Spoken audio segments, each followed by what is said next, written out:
தமிழகத்தில் அரசியல் கட்சியாக உருவெடுத்துள்ள நடிகர் விஜயின் தமிழக வெற்றி கழகம் எதிர்வரும் 2026ஆம் ஆண்டு நடைபெறவுள்ள சட்டசபை தேர்தலில் 10 வீதமான வாக்குகளை பெறும் என எதிர்பார்க்கப்படுகிறது.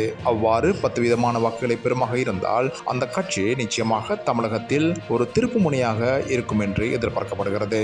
இந்த 10 வீத வாக்குகள் நிச்சயமாக திராவிட முன்னேற்ற கழகம், அனைத்து இந்திய அண்ணா திராவிட முன்னேற்ற கழகம், அதே போல பாரதிய ஜனதா கட்சி என்பவற்றின் வாக்குகளில் சரிவை ஏற்படுத்தும் என்று எதிர்பார்க்கப்படுகிறது. ஏற்கனவே இதுவரையில் நடிகர் விஜயகாந்தின் கட்சி 2006ஆம் ஆண்டு 8.5 என்ற ரீதியில் வாக்குச்சரிவை ஏற்படுத்தியிருந்தது. இதுவே ஒரு தனி கட்சி தமிழகத்தை பொறுத்தவரையில் வாக்குச்சிதைவை ஏற்படுத்த கட்சியாக கருதப்படுகிறது. இந்த நிலையில் அதனை விட பாரிய ரசிகர் கூட்டத்தை கொண்டிருக்கின்ற நடிகர் விஜயின் கட்சி நிச்சயமாக 10 வீதத்தை பெறுமாக இருந்தால் அது தமிழக அரசியலில் திருப்புமுனை கட்சியாக இருக்கும் என்பதில் ஐயமில்லை என்று தமிழக செய்திகள் தெரிவிக்கின்றன.